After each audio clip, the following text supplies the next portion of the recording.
ఆంధ్రప్రదేశ్లో పోలీసు వ్యవస్థను ఆధునిక సాంకేతికతతో పటిష్టం చేసే దిశగా ప్రభుత్వం కీలక అడుగు వేసింది. ఇందులో భాగంగా విజయవాడ పోలీసులు రూపొందించిన ఏపీ అస్త్రం మొబైల్ యాప్ను ముఖ్యమంత్రి చంద్రబాబు ఆవిష్కరించారు. విజయవాడలోని అంబేద్కర్ కళా వేదికలో 3 రోజుల పాటు జరిగిన AP police retreat 2026 future policing conference ముగింపు సమావేశంలో ఆయన ముఖ్య అతిథిగా పాల్గొన్నారు. మారుతున్న కాలానికి అనుగుణంగా నేరాల స్వరూపం, నేరస్తుల పద్ధతులు పూర్తిగా మారిపోయాయని, ఈ సవాళ్లను ఎదుర్కొనేందుకు పోలీసింగ్లో టెక్నాలజీ వినియోగం అత్యవసరమని ఆయన స్పష్టం చేశారు. కేవలం టెక్నాలజీని అందిపుచ్చుకోవడమే కాకుండా పోలీసు వ్యవస్థ నిర్మాణాన్నే పునఃసమీక్షించాల్సిన అవసరం ఉందని సీఎం అన్నారు. దీనిపై మరిన్ని అప్డేట్స్ మా ప్రతినిధి శ్రీనివాస్ అందిస్తారు. శ్రీనివాస్.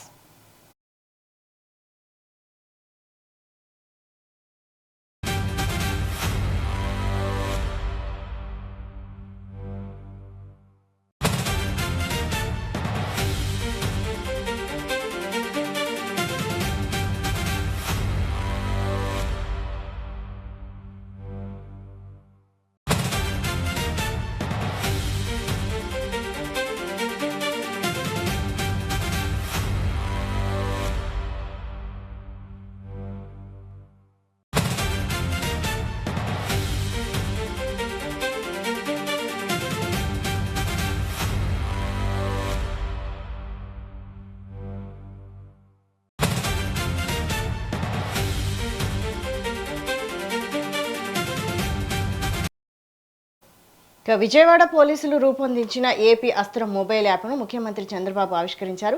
దీనికి సంబంధించి మరిన్ని అప్డేట్స్ మా ప్రతినిధి శ్రీనివాస్ అందిస్తారు. శ్రీనివాస్.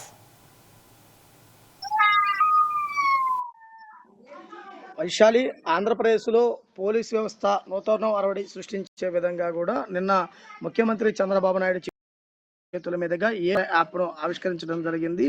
పోలీసుల భవిష్యత్ నిర్ణయాలకు యాప్ ఆవిష్కరమైన స్పష్టం చేయడం జరిగింది. అంటే ఫ్యూచర్ పోలీసింగ్ సదస్సులో ఉన్నతాధికారులకు దిశానిర్దేశం ఏఐ డిజిటల్ టెక్నాలజీతో పోలీస్ వ్యవస్థను అనుసంధించాలి అనే ఉద్దేశంతో ఈ యాప్ను ఆవిష్కరించినటువంటి పరిస్థితి.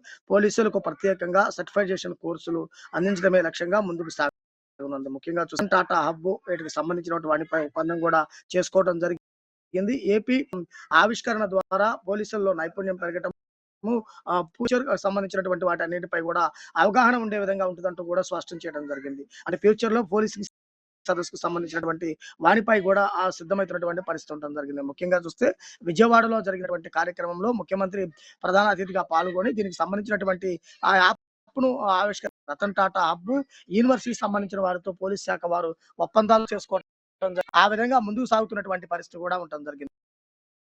ముఖ్యంగా ఏపీ పోలీస్ వ్యవస్థలో త్వరితగతిన నిర్ణయాలు తీసుకొని ఉండే విధంగా ఉండటం కోసమే ఈ పోలీసింగ్ యాప్ ఉపయోగపడుతుందని జరిగింది. అయితే రానున్న రోజుల్లో భవిష్యత్ సవాళ్ళను దృష్టిలో ఉంచుకొని వీటి నిర్మాణానికి కూడా సిద్ధమవుతున్నటువంటి పరిస్థితి ఉండడం జరిగింది. తోటి ఇటువంటి వాటి చేయటం వల్ల కూడా చాలా ముఖ్యమైనటువంటి వాటి కేసుల్లో కూడా ఉంటున్నట్టు కూడా చెబుతున్నటువంటి పరిస్థితి. రతన్ టాటా హబ్ యూనివర్సిటీకి సంబంధించినటువంటి వాణి తో ఒప్పందం పోలీసు వ్యవస్థకు భవిష్యత్ ప్రణాళిక సిద్ధం చేసే విధంగా ఉందంటూ కూడా చంద్రబాబు దిశానిర్దేశం చేసే విధంగా కూడా మాట్లాడినటువంటి పరిస్థితి కూడా ఉంది.